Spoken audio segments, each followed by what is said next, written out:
Bonjour, nous sommes le dernier dimanche du mois d'août, ce qui signifie qu'il est temps de vous annoncer quelles sont les sorties livres qui vont sortir au mois de septembre 2023.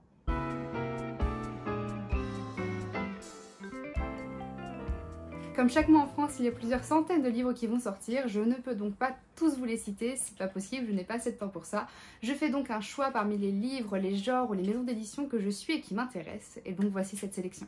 On commence tout de suite avec des tomes 2 parce que le 1er septembre aux éditions de la Martinière Jeunesse, on va avoir le tome 2 de The Witchland qui est One Witch. Il est écrit par Suzanne Donard et vu que c'est un second tome, je ne vais pas vous faire de résumé pour pas spoiler ceux qui n'ont pas encore lu le premier tome. Aux éditions Plume Blanche cette fois, le 5 septembre, on va avoir le second tome de Dithiri, La volonté de Véwaré. Sincèrement, je ne sais pas comment le prononcer, je m'excuse par avance. Pareil, il s'agit d'un tome 2, donc je ne ferai pas de résumé pour pas spoiler le tome 1.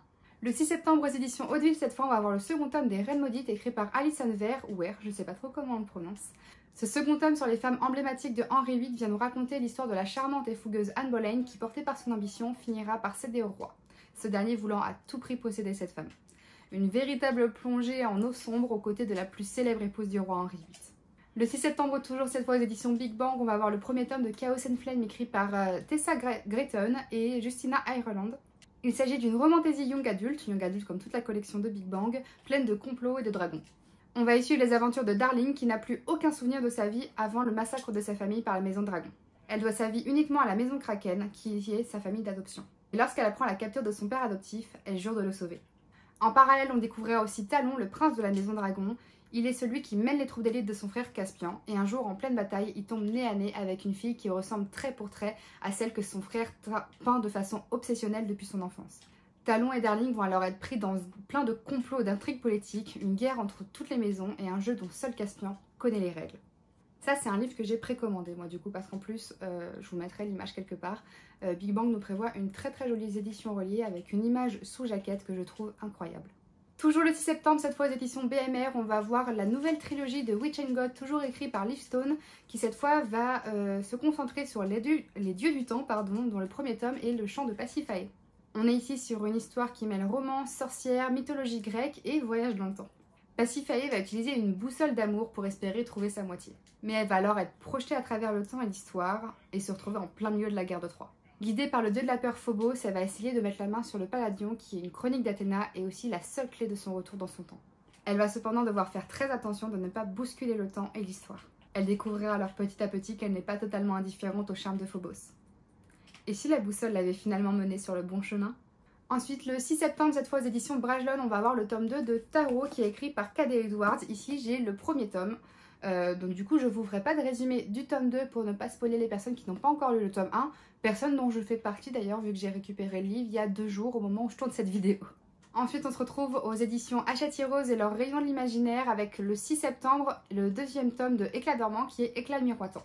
Vous connaissez la chanson, tome 2, donc je ne vous fais pas de résumé. Ensuite, on se retrouve aux éditions Hachette Roman avec une sortie que je vous recommande de lire puisque j'ai eu la chance de le découvrir en avant-première en service de presse en tant que partenaire de la maison d'édition et ça a été un coup de cœur pour moi. Il s'agit de L'Engrange-Temps écrit par Nell Pfeiffer, du coup aux éditions Hachette Roman, qui est du coup un livre qui va mêler un petit peu conte, voyage dans le temps, amour, quête, etc. Vraiment, il y a plein de belles choses à l'intérieur, je vous en parlerai dans mon recap du mois de juillet. D'août plutôt.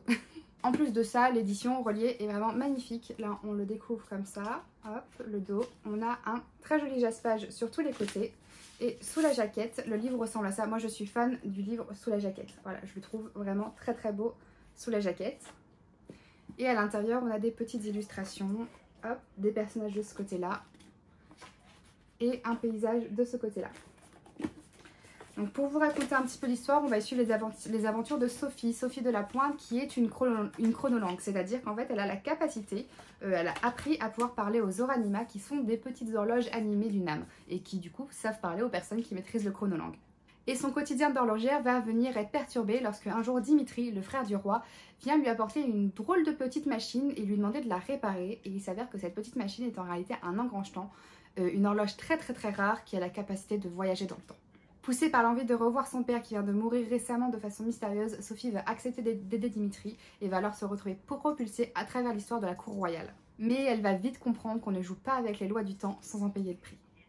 Dernière sortie pour le 6 septembre, cette fois aux éditions Corrigan, on va voir The Bones That Tie, le premier tome, Broken Bones, écrit par Djibri. On est donc sur une romantaisie avec magie, université, métamorphe et harem inversé. Après la mort de ses parents, Oleander découvre qu'elle a des pouvoirs. Prenant peur et voulant à tout prix protéger son secret, elle décide alors de fuir. Mais elle veut pas uniquement échapper à son pouvoir, elle veut aussi échapper à son destin. Car dans ce monde, les femmes ont des âmes sœurs, des hommes à qui elles sont destinées. Et Oleander n'en a pas qu'une, mais elle en a 5. Mais après des années sur la route, ces hommes finissent par la retrouver, la capturer et la ramener dans leur communauté. Elle n'a alors pas d'autre choix que de vivre avec eux. Mais Oleander a une autre raison de fuir, parce que le destin de leur monde est entre ses mains, et en étant réunie avec ses âmes sœurs, elle met le monde en grand danger. On passe maintenant le 7 septembre avec une sortie chez Gulfstream, il s'agit de Salicona écrit par Fabien Clavel. On va donc être sur une fantasy avec des vampires, plein de créatures fantastiques et apparemment une inspiration de l'univers japonais. La rumeur se répand que la paix dans l'autre monde est menacée. Leur seul espoir, une équipe de créatures légendaires. Aussi démente qu'inexpérimentée, cette troupe improbable se lance dans l'aventure sans réellement savoir dans quoi ils ont mis les pieds. Ensuite, le 7 septembre, cette fois aux éditions Lumen, on va avoir le second tome de Seul un monstre qui est Jamais un héros. Voilà, j'ai le premier tome juste ici, donc je ne vous ferai pas du résumé du second tome si jamais vous êtes intéressé de découvrir le premier tome et pour pas vous spoiler. Cette fois, on va aux éditions Nathan avec la sortie de Tant que fleuriront les citronniers écrit par Sulfa Katou. Salama a 18 ans et la vie devant elle quand la révolution en Syrie éclate. Les combats lui ont tout pris, sa famille et son destin de pharmacienne. Il ne lui reste que Laïla, sa belle-sœur qui est enceinte. Mais elle est partagée entre l'envie d'aider et d'être utile et celle de mettre Leïla à l'abri. Au moment où elle décide de fuir la Syrie, elle rencontre un jeune militant plein d'espoir qui va tout remettre en question. On revient aux éditions Lumen avec la sortie de La Maison des Morts, la Forgeuse d'Oz, écrit par Nikipo Pareto. On est sur une romantaisie, dark fantasy, enemies to lovers, young adultes, fantômes, esprits, etc. Warren descend d'une longue et noble lignée de Valkyres. Des guerriers dotés de pouvoirs magiques et occultes devant se débarrasser des fantômes qui s'attardent un peu trop et sèment le chaos sur Terre. Lorsqu'arrive le moment de son initiation, il n'est pas question de décevoir qui que ce soit et surtout pas son père. Mais évidemment, rien ne va se passer comme prévu. Son échec va lui valoir d'être banni et envoyé vers la faille, un no man's land qui rouille de revenants. Déterminée à regagner le respect des siens, elle va saisir sa chance lorsque Léopold Valorian, le prince de la Maison d'Or, est enlevé. Elle va alors tout faire pour le retrouver, quitte à affronter une armée entière de revenants et à s'associer à son pire ennemi. On passe ensuite aux éditions de Saxus avec ce Royaume tissé écrit par Tahereh Mafi. Alizée est une servante comme les autres, invisible et insignifiante. Personne ne se doute qu'elle est l'héritière d'un ancien royaume djinn, mais aussi la clé d'une prophétie prédisant la libération de son peuple. Elle a passé sa vie entière à se cacher pour survivre.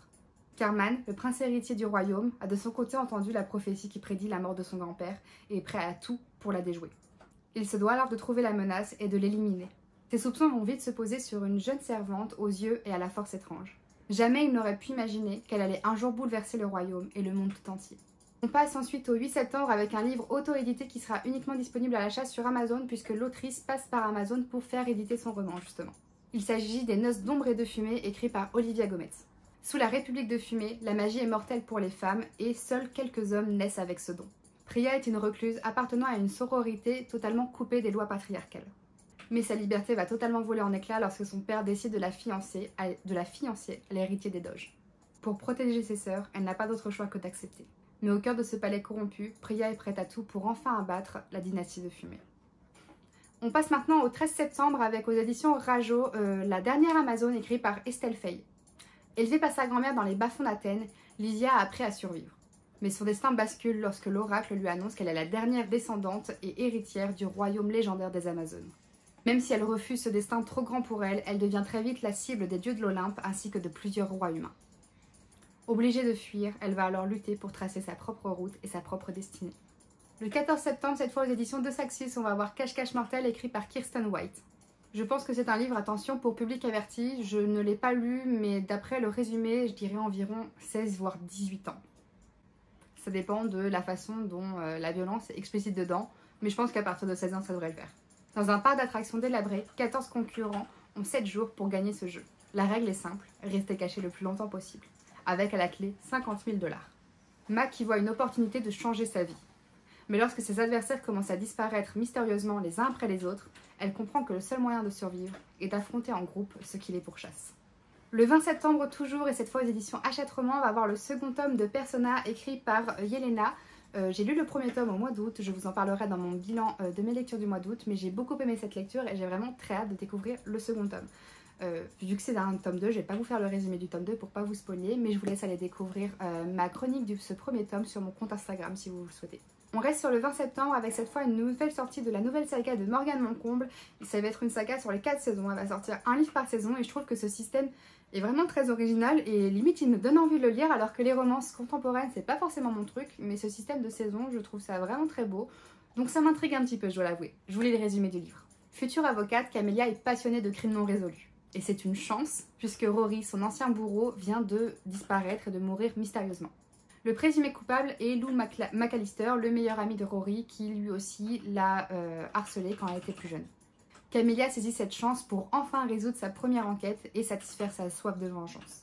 De son côté, Lou a toujours été le mouton noir de sa famille, mais il ne s'attendait absolument pas à finir en prison pour le meurtre de son meilleur ami. Le voilà abandonné de tous du jour au lendemain, et la seule personne à pouvoir le sortir de là, c'est Camélia. Il est prêt à tout pour se faire pardonner ses péchés et pour repartir à zéro. Ensuite, une sortie, je pense que beaucoup attendent s'il s'agit d'une réédition puisque le livre est déjà sorti aux éditions Brajlon le 20 septembre toujours. On va avoir l'intégrale collector du Prince captif écrit par C.S. Paca. Attention, c'est un livre avec beaucoup de violence, avec des scènes très explicites. C'est seulement à lire à partir de 18 ans et pour un public averti. Je vous fais un rapide résumé du premier tome. Damien est un héros pour son peuple et l'héritier du trône d'Akelios. Mais lorsque son demi-frère s'empare du pouvoir, Damen est capturé, dépouillé de son identité et offert en esclave au royaume ennemi. Son nouveau maître, le prince Laurent, incarne tout ce qu'il y a de pire dans son royaume. Mais dans la toile mortelle de la politique, les apparences sont souvent trompeuses. Damen doit alors s'allier à Laurent afin de survivre et de sauver son royaume. Mais il doit absolument cacher sa véritable identité, car l'homme dont il a besoin pour survivre est celui qui pourrait le plus le haïr.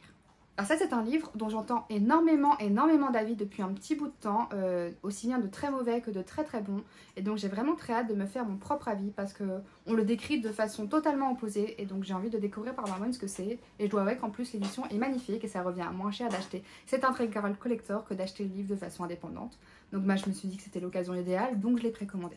Ensuite aux éditions Gulfstream le 21 septembre on va avoir L'Enfant de la Chèvre écrit par Nathan Gibert.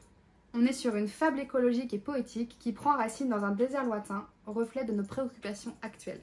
Moi, c'est cette petite description-là qui m'a donné envie de le lire, vu qu'en plus, en ce moment, depuis ma lecture du premier tome de La Cité de Laiton, d'ailleurs, je vais bientôt lire le second tome qui est Le Royaume de Cuivre, je suis dans un esprit où j'ai envie de découvrir plein de fantaisie orientale, et là, ça va être une petite fantaisie orientale un peu jeunesse, young adulte, qui a l'air très sympathique et qui en plus n'est pas très grande, donc j'ai hâte de le découvrir. Je vous les résumer tout de suite.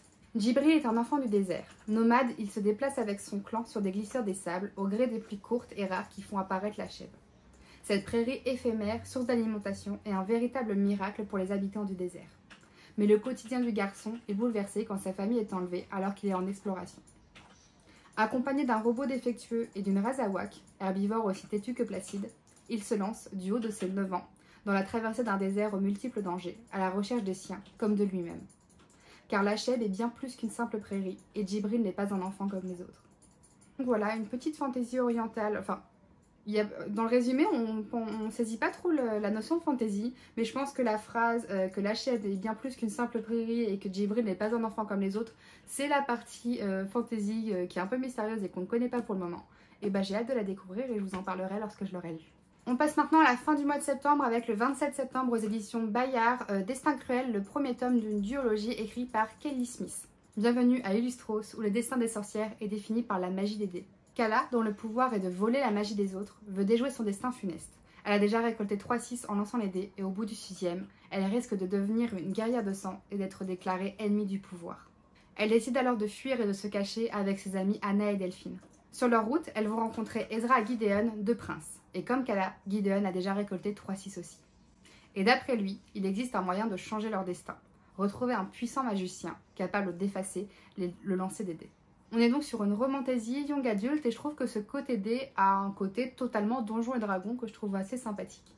Pour terminer avec ces sorties du mois de septembre 2023, on va avoir le 28 septembre le tome 12, si je ne me trompe pas, des Chroniques de Sainte-Marie qui sont juste ici, écrits par Jody Taylor aux éditions Hervé Chopin. Si vous ne connaissez pas encore les Chroniques de Sainte-Marie, eh bien déjà ça signifie que vous ne me suivez ni sur TikTok ni sur Instagram parce que j'en parle quand même beaucoup. Alors je vous laisse remédier à ça et aller me suivre sur ces réseaux. Et il faut absolument que vous remédiez à ça parce que moi c'est l'une de mes sagas préférées. Je suis actuellement au tome 4, enfin, j'ai terminé les 3 premiers tomes et j'avais commencé le 4e mais j'ai dû y mettre pause pour lire d'autres choses. Et c'est une saga, en fait, le speech est assez simple pour vous la vendre.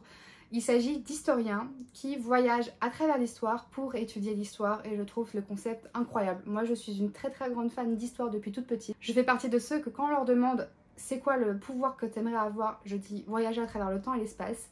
Et en fait c'est tout simplement comme si je vivais quelque part un rêve en lisant ces livres et je vis totalement à travers le personnage de Madeleine Maxwell qui est un peu comme mon alter ego, c'est un personnage que j'adore. Et vraiment, dans chaque livre, on va avoir différentes périodes de l'histoire, tout en ayant une intrigue principale qui va se mêler. Et je trouve ça génial. Donc, actuellement, il y a 13 tomes, il me semble, ou 14 tomes sortis en VO. Et donc, le 12e tome sort en France ce mois-ci, au mois de septembre, du coup.